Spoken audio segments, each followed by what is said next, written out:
Tradisi membangunkan sahur saat Ramadan ternyata bukan hanya ada di Indonesia. Di kota tua Yerusalem, Palestina, tradisi membangunkan sahur ini disebut musaharati.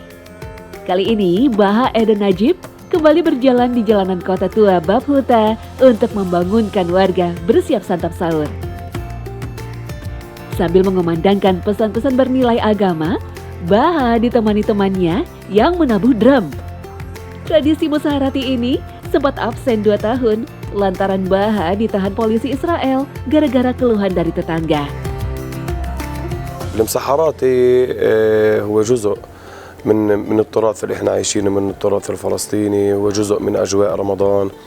الناس تعودت على المسحراتي خاصة في حارة باب حطة، تعودت على صوت المسحراتي، تعودت على صوت الطبل تبع المسحراتي. طبعا بالرغم من وجود تقدم التكنولوجي المعروف بالايامات هاي، وجود المنبهات، ولكن في كثير من الناس من اهالي حاره باب حطة تعودوا على هذا الصوت.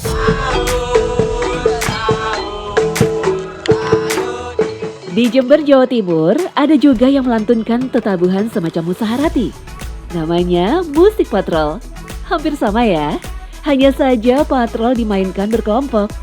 Namun karena ada larangan terkait pandemi, maka musik patrol tidak keliling kampung lagi, melainkan hanya menggunakan pengeras suara untuk membangunkan sahur.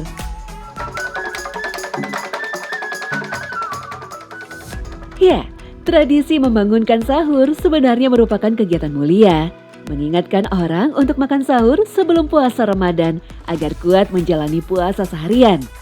Bahkan cikal bakal aktivitas membangunkan sahur sebenarnya sudah ada di zaman Rasulullah, namun bukan dengan tetabuhan seperti sekarang, tetap dengan kumandang azan.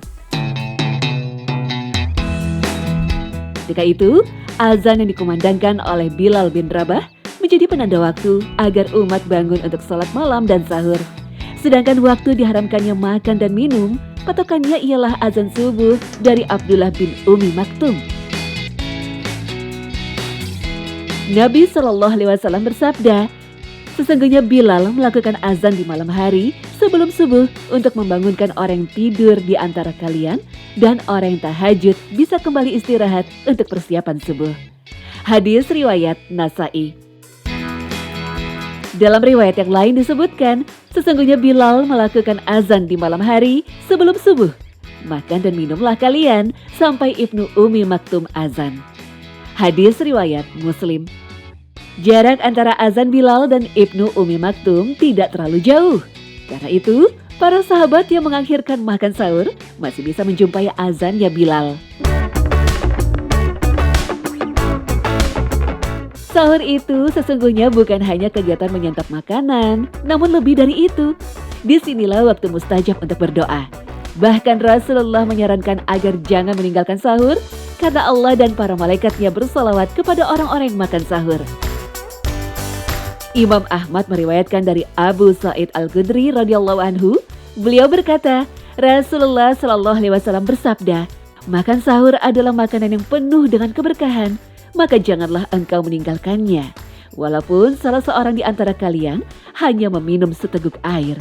Karena sesungguhnya Allah dan para malaikatnya bersalawat kepada orang-orang yang makan sahur. Hadis riwayat Ahmad.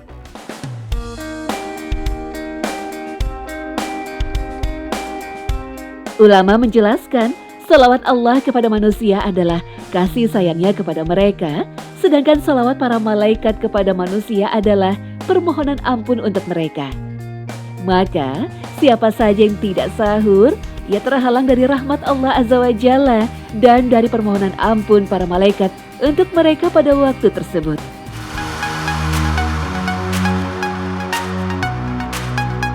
Di waktu sahur inilah salah satu waktu mustajab dikabulkannya doa-doa kita. Maka panjatkanlah ampunan dan hajat-hajat kita kepada Allah SWT. Dari Abu Hurairah, Nabi SAW bersabda, Rabb kita tabaraka wa ta'ala turun ke langit dunia ketika tersisa sepertiga malam terakhir. Lantas dia berfirman, siapa saja yang berdoa kepadaku, maka akan aku kabulkan.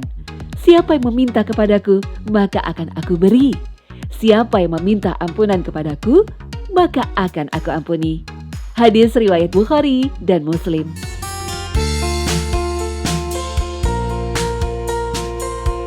Imam Nawawi mengatakan bahwa bentuk keberkahan makan sahur diantaranya adalah karena waktu itu orang bangun, ada zikir dan doa pada waktu mulia tersebut. Saat itu adalah waktu diturunkannya rahmat serta diterimanya doa dan istighfar. Banyak permintaan yang diberi dan dikabulkan dan juga nikmat semakin sempurna di waktu tersebut.